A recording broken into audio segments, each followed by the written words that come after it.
नमस्कार मित्रों, मैं परेश आप सभी का आपके प्यारे युवा भारत चैनल में सहर्ष स्वागत करता हूँ।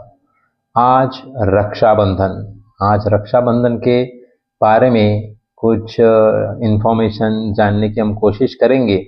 रक्षाबंधन की सबसे पहले आप सभी भारतीयों को ढेरों शुभकामनाएं।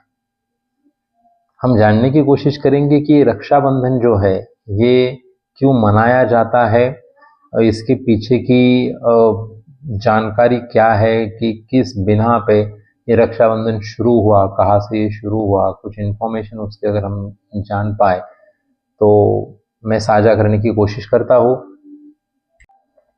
तो मित्रों, हुआ ये था कि अब अलग अलग पुराणों में अलग अलग जगहों पे अलग अलग संदर्भ मिलते हैं, लेकिन दो कहानियां यहाँ पे बताई जाती है। पहली कहानी तो ये है कि भगवान श्री कृष्ण जो है, और श्री कृष्ण और द्रौपदी जो पांडवों की पत्नी थी पांचाली, उन्हीं के बारे में है, लेकिन दो अलग अलग संदर्भ है। एक संदर्भ ये कहता है कि जब राजसूय यज्ञ किया था पांडवों ने, युधिष्ठिर ने जब राजसूय यज्ञ किया था तो वहां पर जो शिशुपाल आया था, शिशुपाल ने भगवान श्री कृष्ण का बहुत अपमान किया, उसके साथ बाकी लोगों का भी अपमान किया।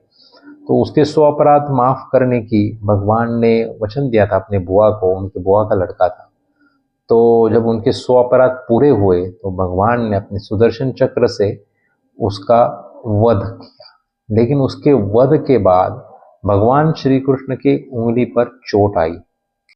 भगवान श्री कृष्ण की उंगली पर चोट आई देख द्रौपदी से रहा नहीं गया और उसने वहीं पर अपना जो पल्लू था उसको फाड़ के वही धागा, पल्लू ही उनकी उंगली पर या उनके हाथ पर बांधा और एक प्रेम स्वरूप उनकी रक्षा की हेतु, मतलब उनको जो तकलीफ हो रही है वो दूर करने के हेतु से उन्होंने वो पल्लू या चीर जिसको बोलते हो फाड़ के भगवान के हथेली पे बांधा।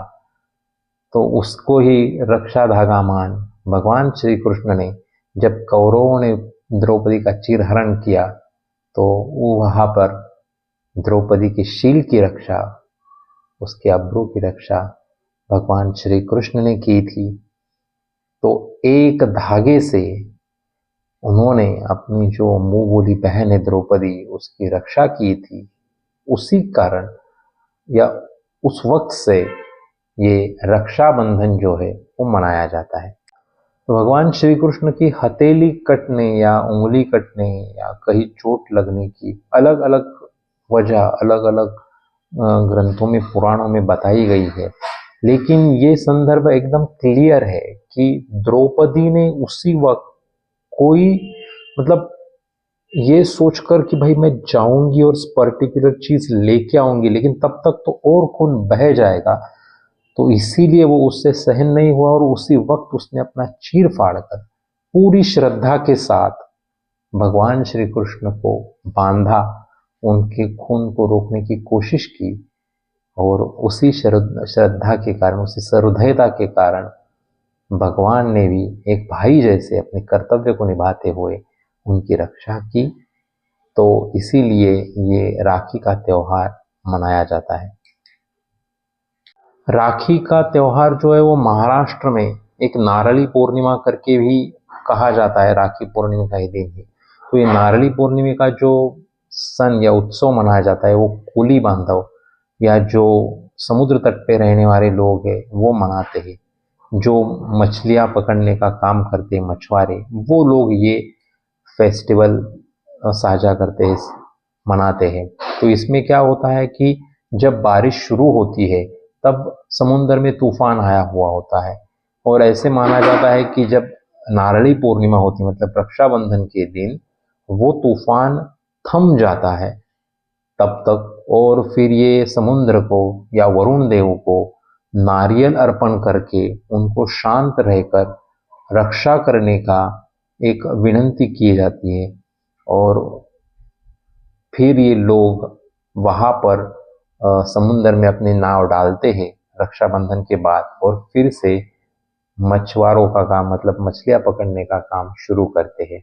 वैसे तो इसके पीछे एक और रीज़न है कि इन दिनों मछलियों का प्रजनन होने का मतलब पुनरुत्पादन का पीरियड रहता है, तो उस वक्त अगर वो नहीं बनी तो हम क्या पकड़ेंगे और क्या खाएंगे। मतलब जो लोग भी नॉनवेज खाते या मछलियाँ खाते हैं या मछुआरे जो पकड़ते हैं, तो उनका उत्पादन ही अगर हमने रोक दिया तो ये गलत हो जाएगा। ये निसर्ग के एक नेचर के खिलाफ चीज़ हो जाएगी। इसलिए वो जो 1-2 महीने का जो पीरियड है, तब ये मछुआरे समुद्र में नहीं जाते और मछलियाँ नहीं पकड़ते। तो इसी तरीके से हम इसके ज़रिए ये भी सीखना चाहिए कि हमारे पूर्वजों ने ये लगा के दिया है कि भाई किसी का भी वंश वृद्धि नहीं रोकनी चाहिए, चाहे वो कोई भी जीव क्यों ना हो। मछुआरे जो कोली बांधव है महाराष्ट्र में, ये नारली पूर्णिमा का सन बहुत धूमधाम से मनाते हैं और उसी के साथ बाकी जो लोग हैं वो रक्षाबंधन का फेस्टिवल काफी धूमधाम से पूरे भारत में मनाया जाता है। इस दिन बहन अपने भाई के हाथ पर एक धागा जो है, बोलते सूत का धागा, सूती धागा जो है वो बांधती है, क्योंकि वो एक नेचुरल है, आर्टिफिशियल नहीं है, इसलिए वो धागा वो बांधती है इस उम्मीद में कि ईश्वर उसकी श्रद्धा को जानकर उसके भाई की उम्र लंबी करे और उसके भाई को एक निरोगी जीवन आगे मिले।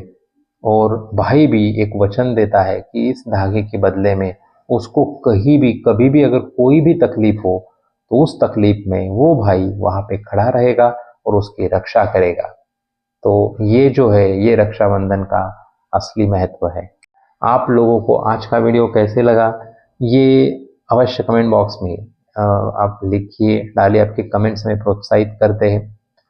और अगर ये वीडियो आपको अच्छा लगा हो, इन्फॉर्मेशन आपको अच्छी लगी हो, तो हमारे वीडियो को, हमारे चैनल को लाइक कीजिए, सब्सक्राइब कीजिए और दोस्तों में शेयर कीजिए, क्योंकि ये इन्फॉर्मेशन और लोगों तक पहुंचे।